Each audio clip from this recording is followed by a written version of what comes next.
Now, Rock Talk with Mitch Lafon. Welcome to this episode of Rock Talk with Mitch Lafon. Joining me on the phone for the second time in my career, it is drummer Liberty DeVitto. Of course, he spent many years with Billy Joel and then had a very public falling out with Billy Joel. And now he's got this new book called Liberty, Life, Billy and the Pursuit of Happiness. And the greatest part of this is that Billy Joel wrote the foreword, and all that negative karma seems to have vanished. They seem to have made up after all these years. And on that, bonjour, Monsieur Alain. How are you? Bonjour. I'm good. It's a beautiful morning. It's very early, but it's beautiful. Yes, it is. Now, were you a fan of Billy Joel back in the day? I have to confess that Billy Joel did not connect with me. I didn't quite get him. But at the same time, I was connecting very strongly with a guy from Asbury Park. I bought his first album on import in the United Kingdom. I bought his second album on import. And when his third album came out, I thought, wow, we really have something here. And that was Spring Bean. And I was connecting to him rather than Billy Joel. Of course, the sad thing is, well, not a sad thing, it was actually a wonderful thing. Later in life, one of the unexpected joys and privileges of my existence was I got to form a friendship with a guy called Clarence Clemens. And Clarence used to tell me tales from the old days, and now I find it hard to play a Bruce Springsteen record, but that's another story for another time. I can imagine. And in terms of Liberty DeVitto, I mean, his drumming style is very unique. You look at the Billy Joel albums that he worked on, and for a while there, they were really a band, even though it says Billy on the marquee, and it's sort of sold as a solo venture. There was a band going on there in the 80s. How important do you think it is for artists like that to have bands that stay with them? You look at Bryan Adams, he's had Mickey Curry and Keith Scott and all that for, since at least 83, 84. Is there a validity saying that a solo artist needs a band that stays with them at all times, like the E Street Band? Or is it okay to just sort of move along and go, hey, listen, I used you for 5 years. Now I feel like I need a new coat of paint and I need a new drummer and I need to move on. Where are you on the importance of having bands for solo artists, I should say? Well, let's start with Neil Young and Crazy Horse. I think the most energetic and powerful performances he's ever given is with what I would call his band, Crazy Horse. If you want to look at Nirvana, for example, I consider Nirvana to be a singer-songwriter with a band. And with Billy Joel, the tracks that I liked the best that Billy Joel released are the ones that I think you would suggest were when it was a band, although Billy had his name up above everybody else and over everybody else. But there was a period of time in his early career where my perception, and I could be wrong, but my perception was that was a band with a band chemistry. And I think those were the best things that he put out. Again, look at Bob Dylan. Gene Simmons. When he was with the band, that was magical.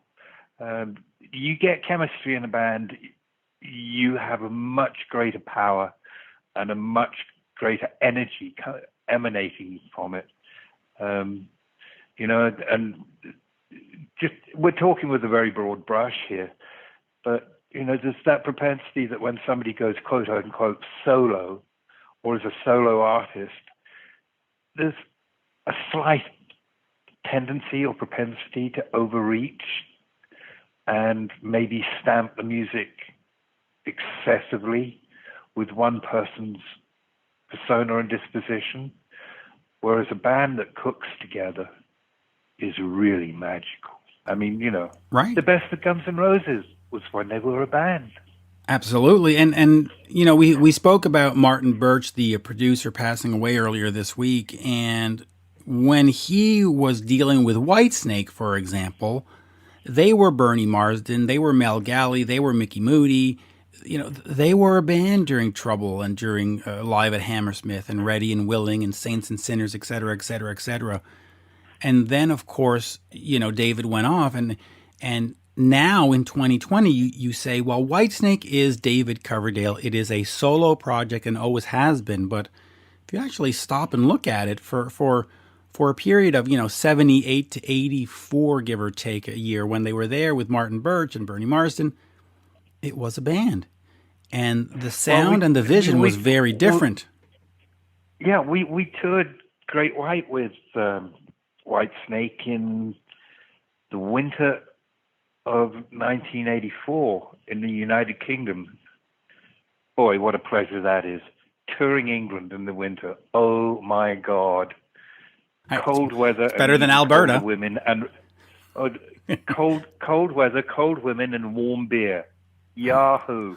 But I'll tell you, in 1984, Whitesnake was, I would call them a gritty little band then.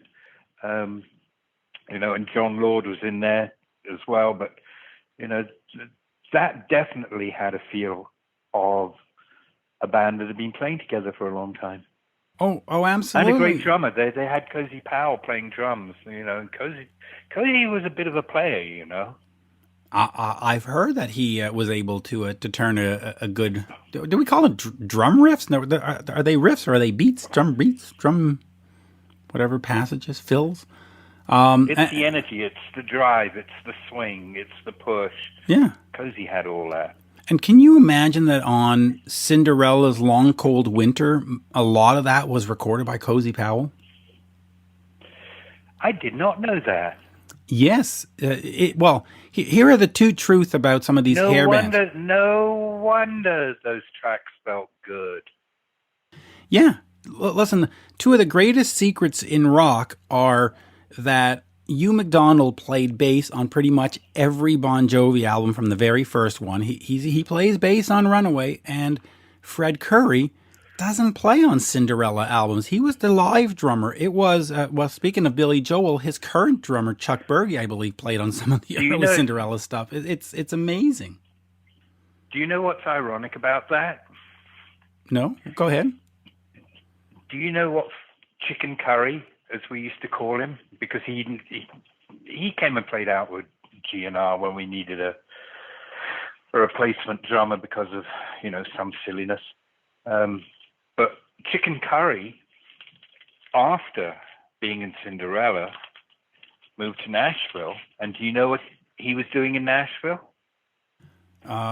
Music for TV? Holding down a reputation as being one of the go-to recording drummers. Isn't that ironic? It kind of is. I believe now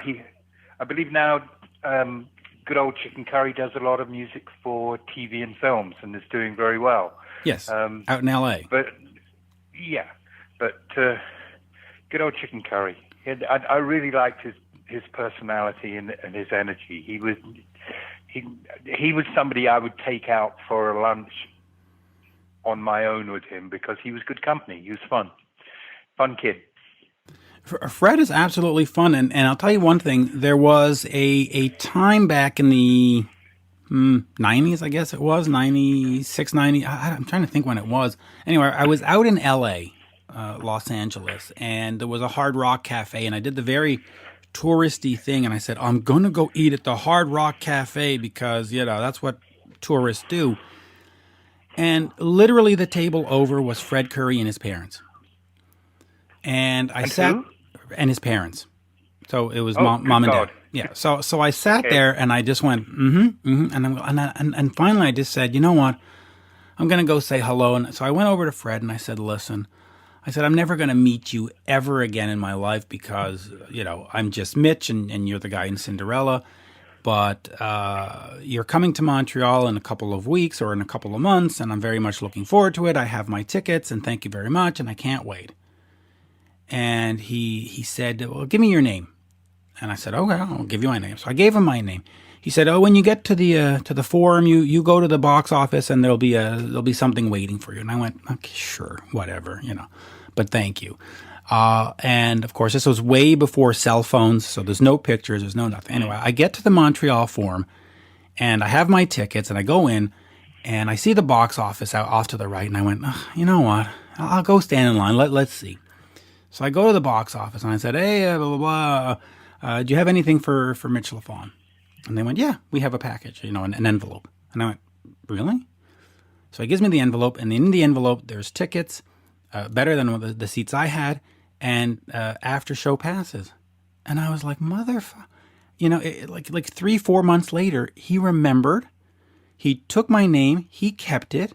And there was no email communications. There was no cell phone communication. He really just, from that Hard Rock Cafe, remembered the city, remembered the day, remembered the name, and left passes.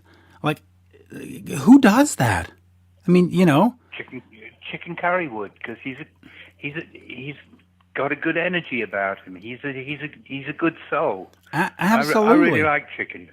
Yeah, and can you imagine though? I mean, in this day and age, with texting and stuff, you'll go to a show and somebody will say, "Oh, I'll put you on the guest list," and you go, "Okay." And you'll get there and there'll be nothing there, and then you got to text this, and it becomes a whole production into itself. It's a whole different show, When you go to a show, there's a whole other episode before the actual show. Yes. And Yeah. Fred just remembered, and I was nobody. I wasn't doing interviews then. What else does that tell you about Fred?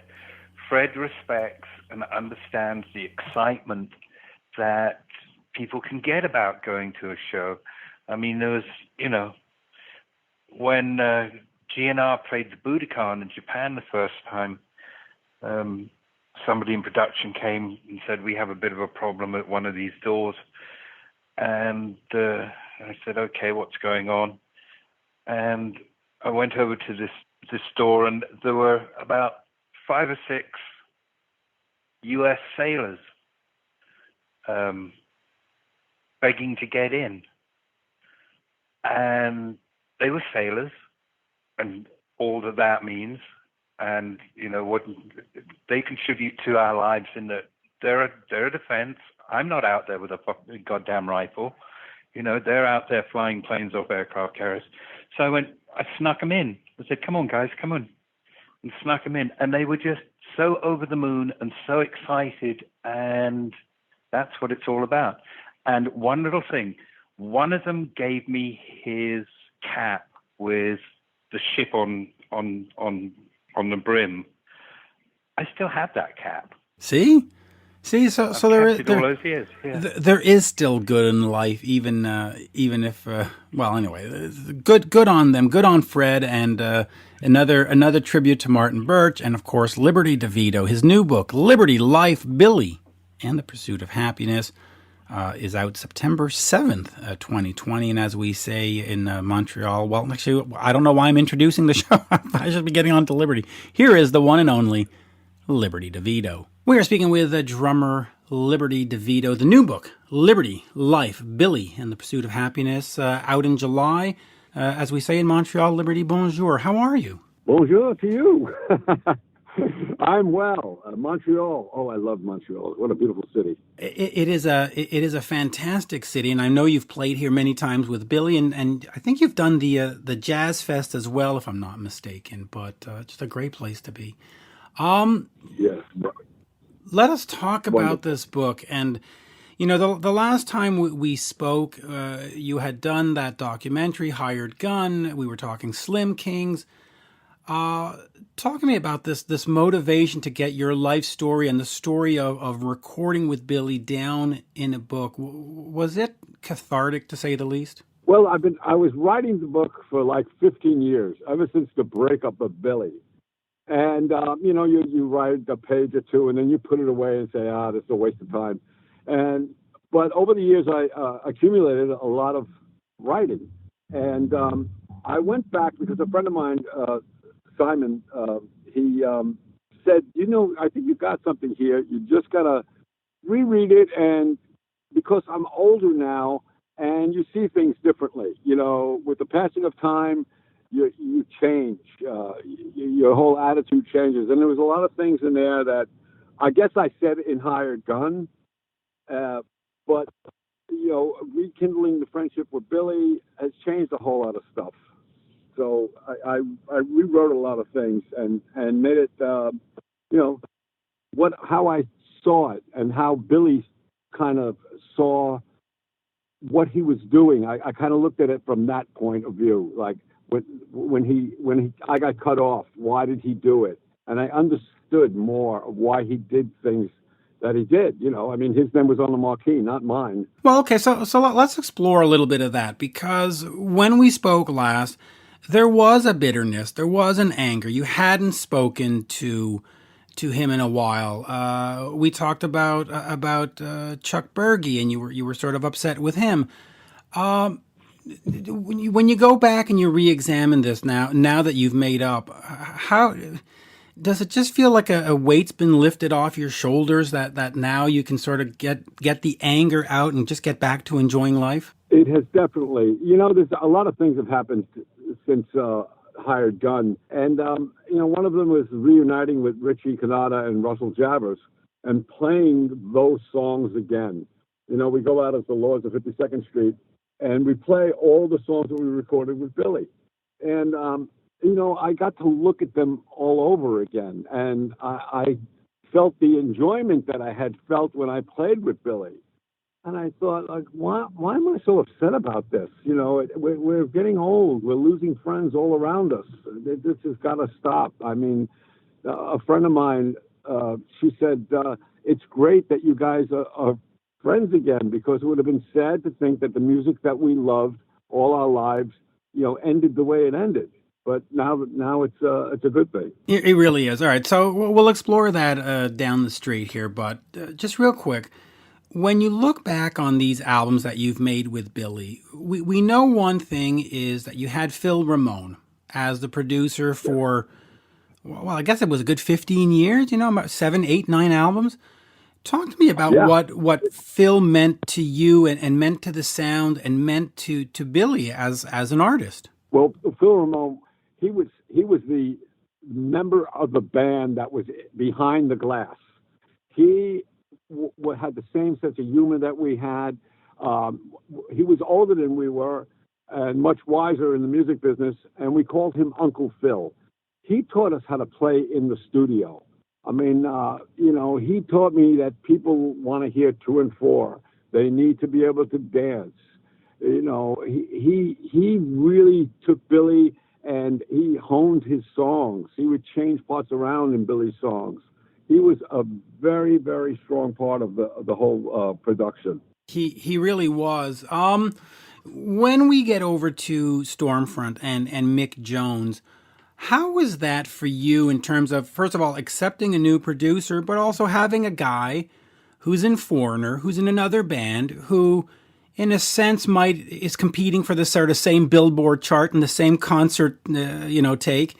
Was that an easy adjustment, or was that like, hey, wait a minute, why are we having the guitarist from a band come in? Why don't we just do this ourselves then if we're not going to use Phil? Well, as you know, Billy changes over every album. And like from The Stranger, the way it was recorded, like a pop album, and then the 52nd Street was more of jazz influence, and then Glass Houses was just the band, more of a rock album, and then Nylon Curtain was a tip of the hat to the Beatles. Stormfront was, Billy wanted it to be guitar-centered more. And so that's why Mick Jones, he actually was going after Eddie Van Halen, but Eddie Van Halen was doing something before that, so he couldn't produce the record. So he got Mick Jones, and I remember being in the studio with Mick Jones and having to almost prove myself to him after all the hits that we had, because now he's a new producer in the producer seat, and I have to prove myself. And we played a couple of tunes. I forget what tracks we recorded, but it wasn't until we did the Downeaster Alexa and the drum part that I came up with on that, the classic part that about being a boat and making that whole vibe happen, that Nick said, that's the Liberty DeVitto I was looking for. So yeah, I had to prove myself to Mick. Which is kind of Very fun. interesting. But then he used you on his solo album, so obviously you made a lasting impression, right? I think I did. You I did. think I did. I want to talk about the Havana trip, the Havana Jam back in 1979.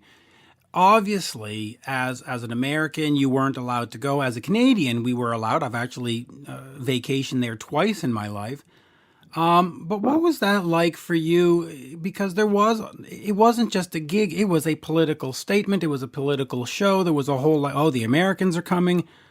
Was that an exciting moment, a strange moment, a stand up and make a statement moment? How do you sort of look at that? Well, it was an exchange thing between the Cuban government at the time and the Americans.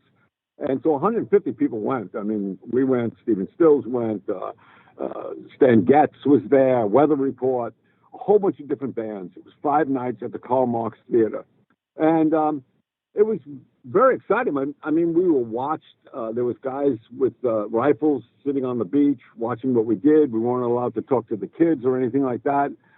We were kept separate from everybody. And but it was very interesting because every time an American band went on, the next band that would go on would be a Cuban band. So there was a relationship that was happening between the Americans and the Cubans. I mean, it was so close. They knew all our material. We went on last because we were the biggest band on Columbia at the time. And it was very exciting. And it was a great lead up to going to the Soviet Union in '86. Which was another great moment. Just quickly, as a drummer, though, when you get over to Cuba and you see some of the rhythms they're doing and some of the salsa and some of the different kind of music that they're doing, did you pick up anything? Did you buy a drum there? Was there anything where you just went, oh, okay, I haven't seen that in the States before? Well, we weren't permitted to go and buy stuff or we had to be on a tour. If say Weather Report played one night at the Karl Marx Theater, everybody had to go. You couldn't stay behind. So we had to stay together as a group. We went to the Copacabana one night when we had some time off. Everybody went as a group. So there wasn't any opportunity for most of us to venture out to do things like that. But listening to the rhythms, the music on the radio that was being played at the time or in these clubs like the Copacabana, I always say it like this, like when a guy from Long Island is trying to learn Cuban rhythms and stuff like that, yeah, it sounds great. But once you hear the guy that actually comes from Cuba, that grew up with those rhythms, it's like tasting my mother's sauce. She came from Italy. She's going to make a great sauce. This guy comes from Cuba. He's going to play great Cuban rhythms. It's like you live that part, and you can hear that they live that rhythm. Yeah, it kind of makes me think of, as a Montrealer, when I went to Hawaii and I actually had a real pineapple rather than what we get in the stores up here. You go, oh, now I get it. Right? Yeah, exactly. It's like going to New Orleans and hearing them really play that second line stuff. It's no joke. They live it. Yeah, they really do. All right, so let me ask you about a couple of chapters that were, very hard to read in the sense that they make you cry. You feel the emotion. The first one is the story of your brother Vinny.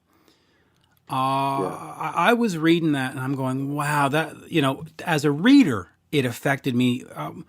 For you to write that, how much of that was pain and struggle, and you get through it and you tell the story, but at the end of it, you go, you know what? I've done him well. I've told his story. Talk to me about that chapter, writing it, and just a little story about your brother. Well, my brother was a great brother to have. I mean, he used to come to all the shows, and what I remember the most about him was when he'd come to the show and he'd come backstage and he would say something like, I don't know what Russell Jabbers does. Russell plays rhythm guitar in the band. I don't know what Russell does, but when he stops playing, wow, you really miss it. So he would critique the show. He would say, like, he goes, the show was great, but when you got the piano man, I wanted to fast forward the tape. He hated that song.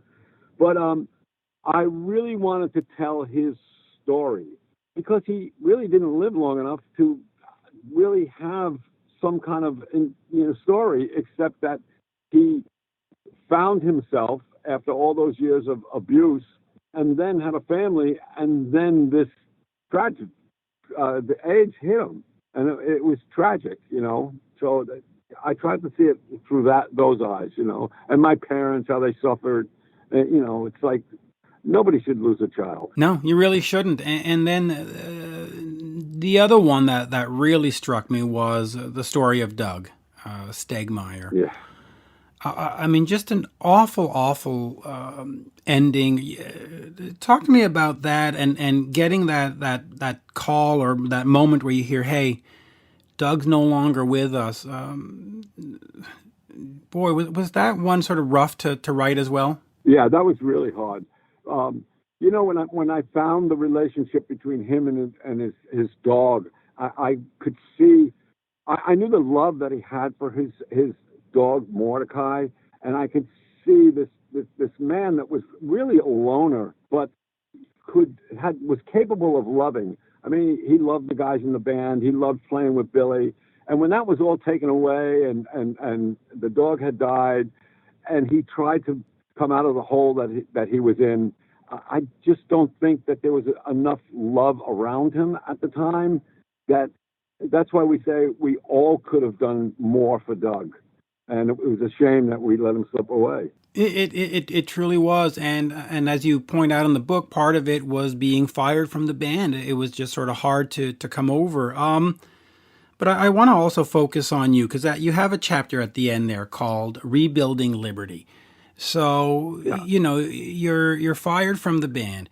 You do hired gun, and listen, it was reasonably vitriolic, and you were just pissed off during that recording, right? I mean, let's be fair. We'll call a spade a spade. I mean, you were kind of pissed off. Then you go get this knee surgery, which for a drummer must be devastating. And you're like, oh, I'm going to have to tell the story about how I love Billy's band again. The hell with it. I'm just going to go make up with Billy.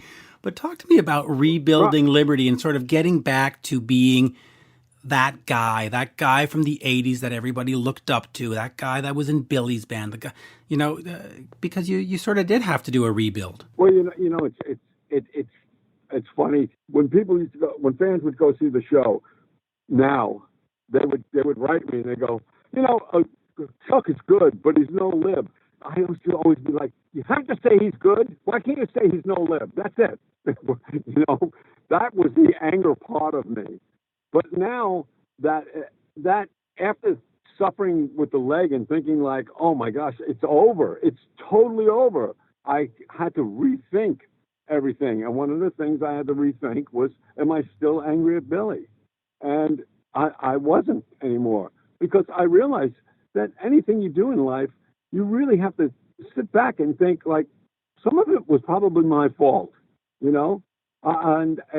talking to Billy, you realize that, a lot of it was your fault. A lot of it was his fault. A lot of it was things that we thought was somebody's fault. We don't really know, So rethinking the whole situation and then being able to sit face to face to him was fantastic. It was a release. It was a total release that I have my friend back again. Why was it, though, for all those years that you couldn't see the good? I mean, you look back, Turnstile, Stranger, 50-Second, Glass Houses, on and on, sold out shows. You go to Havana, you're representing the States. You go to Moscow, you're representing the States. And instead of looking back and going, well, that was a pretty good run, you were like, F Billy, the hell with him. Why were you not able to see all the good for so many years? Well, when the firing went down, I was living in that moment.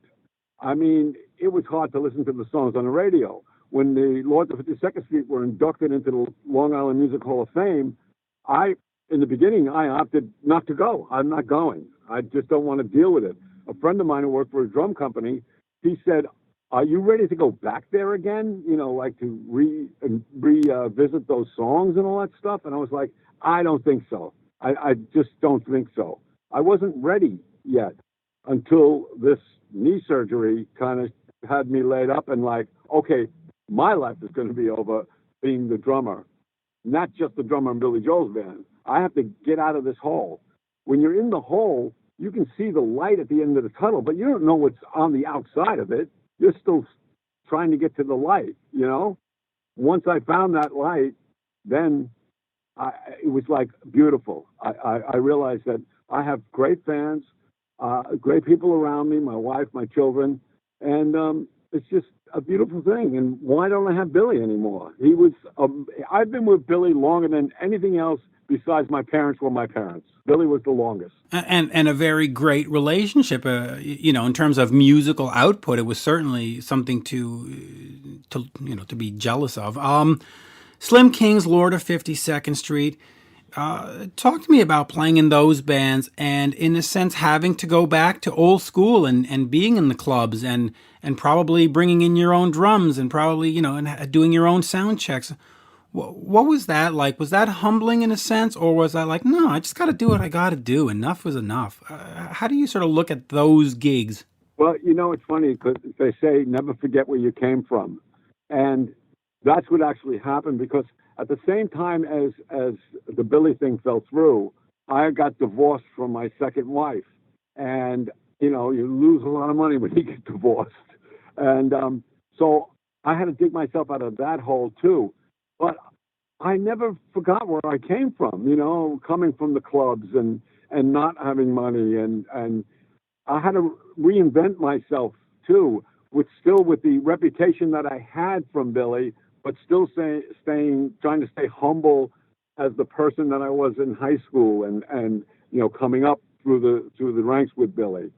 So that combined, I think that's what made me come out and be the person that I became today, to be able to want to make peace with Billy and have him as my friend again. Well, it's good to have him as a friend again. Just real quick on the knee surgery, we sort of touched upon it, that you look at it and go, wow, I'm a drummer and I don't have knees. There goes my career. How are you in terms of physicality now? Is everything back to normal? And was there a moment of great fear where you just went, dang, this is done? Was there a fear? Well, yeah, of course there was a fear. I thought, I roll in bed at night and think that my career was done. It was over. And, you think about like, well, what would life be like without Lib, as the drummer or even as the person anymore? What am I going to do? I don't have it anymore. But now, I kept going to a physical therapist, and she kept encouraging me and saying, like, it's going to get better. You're going to see it's going to get better. I mean, I was taking pain pills and opioids and stuff for the pain. It was horrible. But it's better now, and I'm actually playing better than ever. I had to learn all the Billy parts over again, because those Billy parts that I created for those songs are unique parts. It's not like just sitting down and playing a blues riff or sitting down and playing a straightforward tempo. There's parts involved there. And I had to relearn them again. And with the Slim Kings, it was great, because the Slim Kings is an unknown band. So every place we play, we got to lug the gear in all the time. So it's fun. I love playing clubs again. It's great. Yeah, we love our clubs. One of the things I find interesting in the book here is you talk about the albums individually, and you actually go through the songs one by one. What was that like for you? Because I would imagine you probably had to sit with the albums and re-listen to them. You probably just didn't do this all off of memory. You probably had to go rediscover them. What was that like to sit there and rediscover these albums and go, oh yeah, listen to that. That's kind of cool. Was that a fun thing to do, to sit and listen to these albums again? Well, it's funny, because my wife, when we drive in the car and a song would come on, she goes, this is when I was still angry. She would say, like, what do you think of when you hear these songs? And I said, I think of how much fun it was. I go right back into the studio.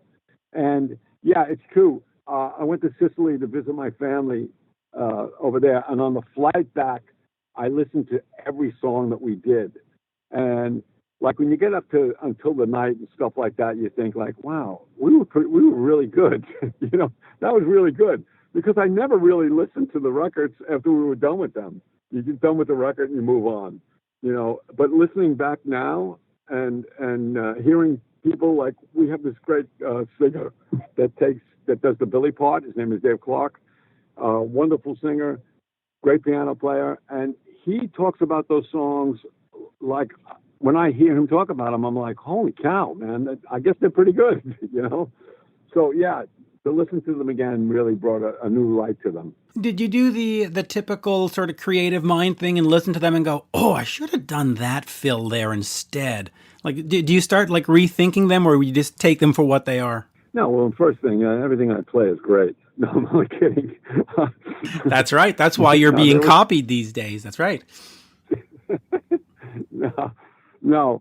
Yes, I do listen to some of those things, you know, and think, like, well, I wish I didn't do that there, or I hear mistakes that I made that you can't hear because they actually fit the mistake. Well, mistakes give you charm. I mean, we have to. Let's just put this on the record.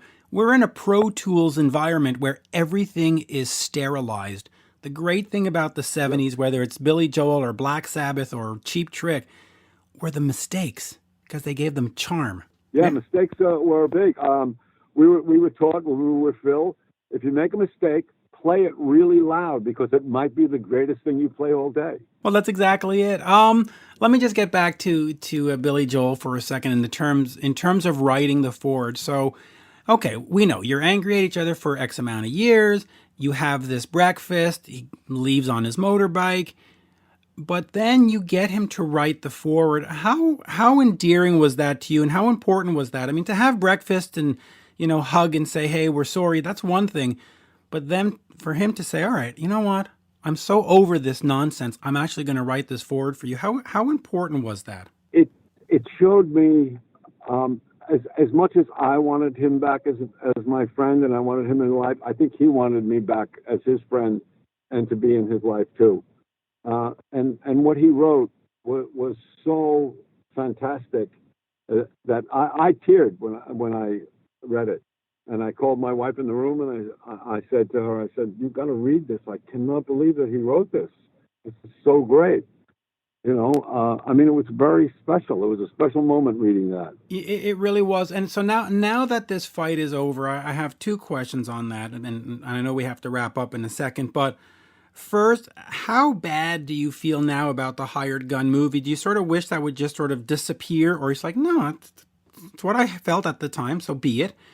And second, do you see yourself doing any work with Billy in the future? And we're not talking about coming back with the band, but maybe a guest spot at Madison Square Garden, or a guest spot on the next album. Do you see that possibility, or was just really just, we made up, we've closed the chapter, everybody move on? Well, the Hired Gun thing, I don't regret doing it, because it was the first time anybody heard my side of the story and Russell's side of the story with Billy. And but as you know, it was kind of like, I'm going to give him a shot in this and try to send him to the mat. And then he came out with an article that said something about me, which sent me to the mat. You know, it was like, okay, enough of this. This is enough. We're saying things that we shouldn't really be saying, because underneath we really don't mean that, you know. So Hired Gun was a good thing, and it was all true. Everything I said in there was true. But you know, getting older and stuff like that, like I said, you see things differently, and you know, and the knee, the whole thing that happened with the knee really changed the way I feel, you know. And like in the Don Henley song, when what's the name of the song about forgiveness? I can't think of the name of it, but he says, you know, the hatred will just eat you up inside, you know, and that's what it was doing. It just kept going on both of us, you know, just doing stupid things, and I'm glad it's over. Yeah. But as far as playing with them, I don't know. Who knows? You know, we didn't even talk about that when we met. We just you know, chatted about things that are happening in our life. We talked about who died, who's alive, who's been sick. You know, I talked about children, and that was it. We didn't talk about much music. It was just two old buddies seeing each other again. Well, and that's good to hear, and I think it's good to hear from the fan perspective as well, because a lot of us, when we saw Hired Gun, we went, "Holy, what is that?" and it's nice to go, hey, you read the book and you go, okay, everything's back to normal in this world, pandemic notwithstanding. Liberty Life, Billy and the Pursuit of Happiness, coming out in July 14th. Liberty, always a pleasure, and as we say in Montreal, merci beaucoup. Well, thank you. I won't try to say that word, but yes, thank you.